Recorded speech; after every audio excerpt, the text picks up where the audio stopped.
During World War II, Chance Vought made quite a name for itself. They built the legendary Corsair. It was the best carrier-based fighter of the war. This permanently cemented its place in American aviation history. The company's next major success was the F-8U Crusader. It was developed in the mid-1950s. However, the period between these two legends turned out to be a pretty rough stretch for the company. Right at the end of the war, the company developed an unusual disc-shaped aircraft. This was the XF-5U-1 Flying Flapjack. Even though the design showed promise and offered a radical new concept, the Navy just did not make it a priority. Ultimately, the story of this flying disc ended after just 2 prototypes were built. The company's next creation was the F-6U-1 Pirate jet fighter. It was a technical disappointment, but it fared slightly better. The fighter's main problem was its severely underpowered Westinghouse J34WE2 engine. It produced only about 2,600 pounds of thrust. Because of this critical lack of power, the Pirate had marginal performance. It struggled just to stay airborne. Despite that, the Navy still decided to buy 33 of these aircraft. They never saw combat. Instead, they were mostly used as testbeds for experiments. They also served as aerial targets during training. So, it is no surprise that just a few years later, the entire fleet was retired. The only thing keeping the company afloat was the proven Corsair. It stayed in production well into the mid-1950s. In 1946, the Navy issued a major new design requirement. They were looking for a fighter capable of approaching Mach 1. Many prominent manufacturers quickly dropped out. That left 2 giants going head-to-head, Douglas and Chance Vought. Douglas pitched a tailless design. This eventually evolved into the famous F-4D Skyray. Chance Vought, on the other hand, submitted 4 distinct proposals. 2 featured a conventional aerodynamic layout. The other 2 were tailless. On top of that, each pair included options for twin-engine and even 3 engine variants. This was an absolutely unprecedented concept for a fighter at the time. Ultimately, the tailless twin-engine design was chosen as the most promising. With its relatively clean aerodynamics and a pair of afterburning turbojets, it won the Navy over, and Chance Vought walked away with the contract. On June 27, 1947, the Navy signed a contract for 2 prototypes. The new fighter was designated the XF7U Cutlass. Construction began at the company's experimental plant in Stratford, Connecticut. The first prototype was completed by late summer 1948. It was then barged down to the Naval Air Test Center. There, the airframe underwent extensive ground and systems testing. Finally, on September 29th, with Chief Test Pilot Robert Baker at the controls, the prototype took to the skies for its maiden flight.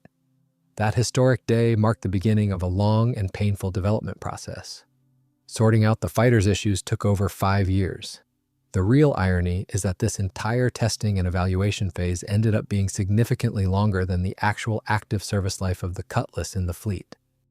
The explanation for this paradox is pretty simple. The aircraft was just too innovative and complex for its time. Plus, the 1950s saw a massive revolution in aircraft design. This meant any new fighter became obsolete almost overnight. On top of its rapidly aging technology, the Cutlass suffered from some serious design flaws. Engineers never fully managed to iron these out.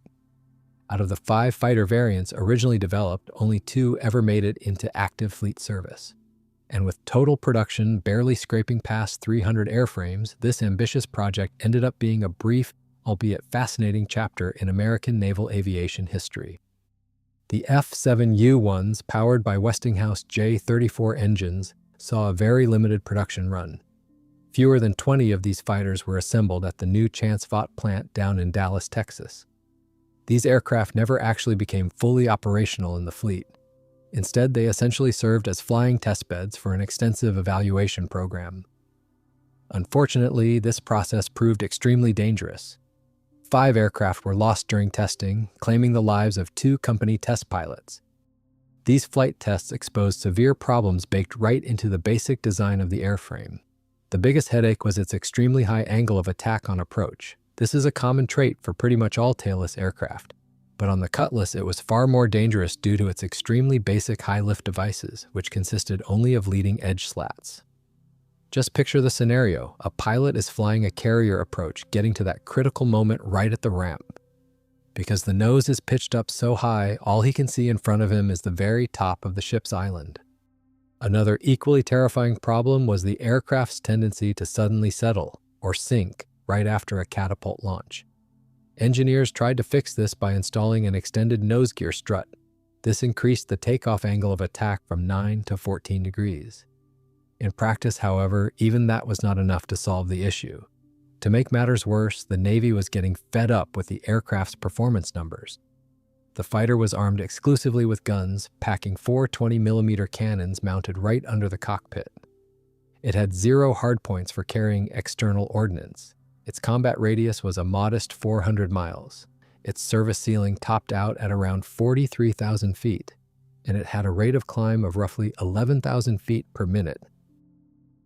Toward the end of their brief service life, 2 F7U-1s actually tried to find a home with the Navy's famous Blue Angels Flight Demonstration Squadron.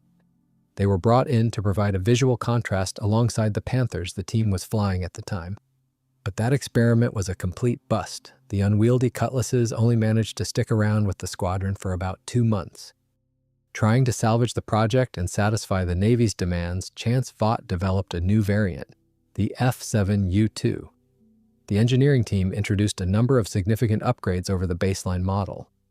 They installed better speed brakes, drooped the nose slightly to improve visibility, raised the pilot seat, and enlarged the vertical stabilizers for better handling. The Navy even went ahead and signed a contract to produce 88 of these fighters. That deal was short-lived, though. It was quickly canceled because a much more promising project had appeared on the horizon.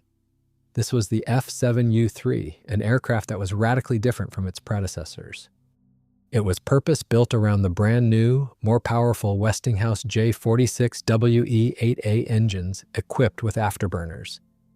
With these upgrades, the aircraft packed on the weight, coming in a full 10,000 pounds heavier than the previous model. It was visibly larger, too. The wingspan increased by a foot, and the overall length grew by just over 2 feet. Another interesting but troublesome feature was the new gun placement. The cannons were mounted into the upper lips of the air intakes. At first, this caused real trouble. Firing the guns actually stalled the engines in flight a few times. This happened because gun gas was being ingested straight into the compressors. They eventually solved this dangerous issue by fitting the muzzles with gas deflectors. The aircraft also got something it had been missing all along.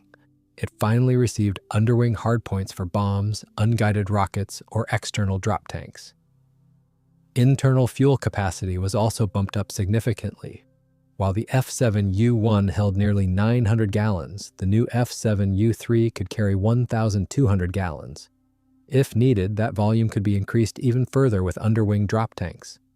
Additionally, a 200-gallon conformal fuel tank could be mounted under the belly. Engineers later used the design of this flush belly tank to develop a ventral weapons pod. It housed 32 unguided 2.75-inch Mighty Mouse folding fin aerial rockets. These were supersonic rockets whose fins snapped open the moment they left the launch tube. They were primarily designed for shooting down enemy bombers. In the early 50s, rocket pods like this were all the rage in military aviation. Many believed they would be the perfect alternative to traditional aircraft cannons. To extend the range of the Cutlass, some airframes were fitted with aerial refueling probes. In practice, however, this setup never saw widespread operational use. Engineers completely redesigned the nose gear for this variant. They kept the extending mechanism but significantly lengthened the strut. Thanks to this modification, they managed to increase the takeoff angle of attack to 20 degrees. Plus, instead of a single nose wheel, they installed a dual wheel setup. Since steering with the wheel brakes alone made taxiing a clumsy affair, the nose strut was equipped with hydraulic nose wheel steering. This made ground handling a whole lot easier. To make life easier for the maintenance crews, designers added over 100 new access doors and removable panels. To simplify engine swaps and repairs, the entire aft fuselage was made detachable.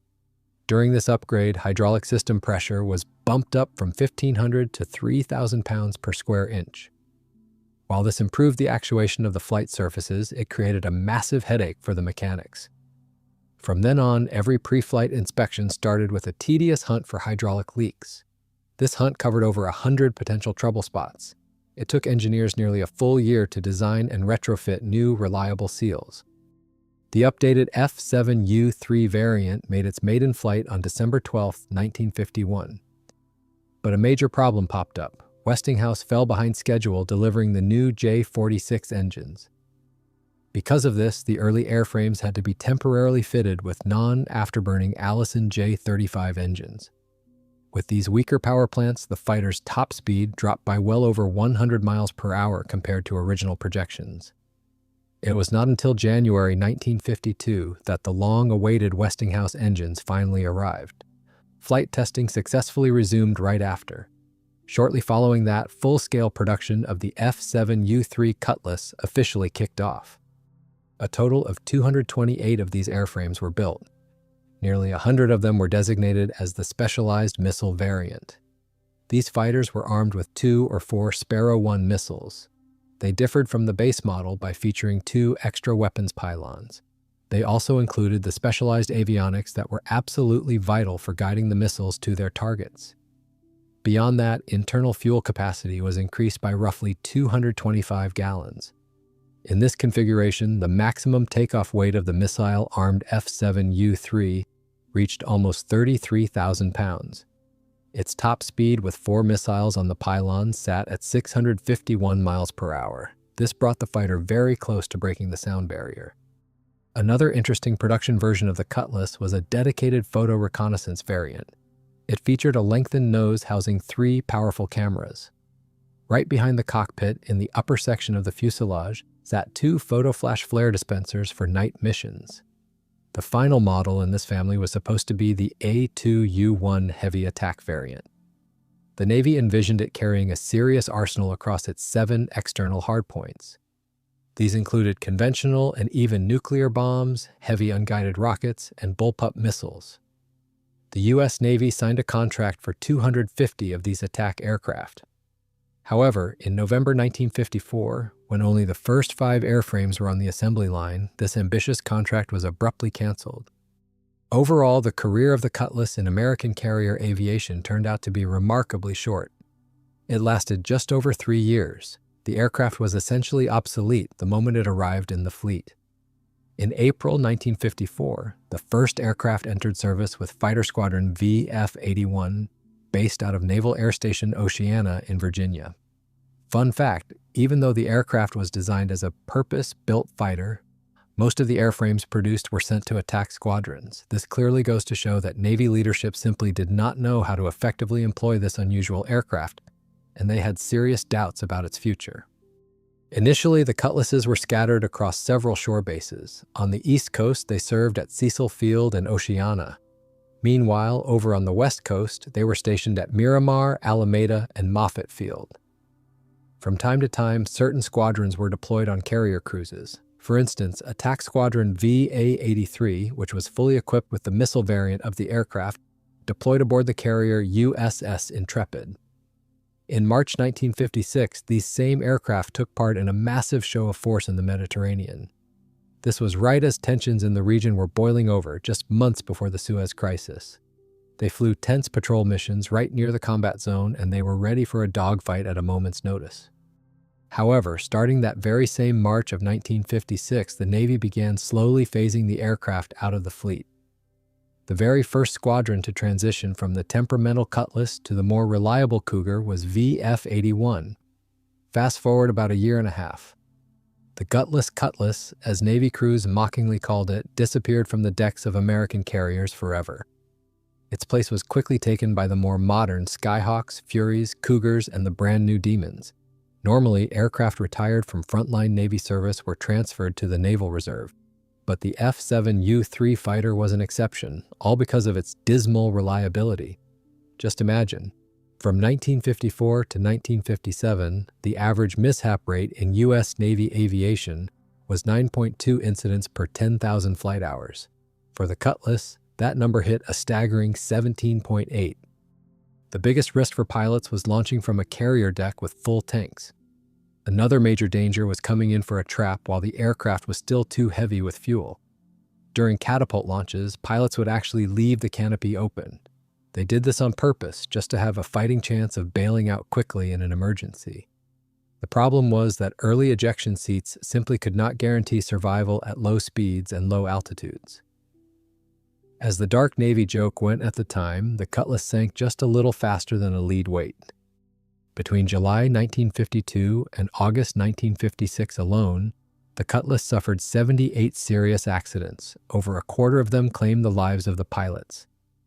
But despite this grim safety record in dogfights at near-sonic speeds, the Cutlass could easily get on the tail of a Fury or a Cougar.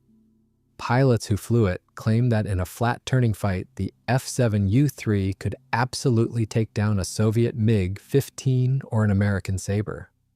For the Navy, this was a truly revolutionary aircraft. It was their first jet built with a tailless, swept-wing design. It was also the first fighter designed from the ground up to use afterburners.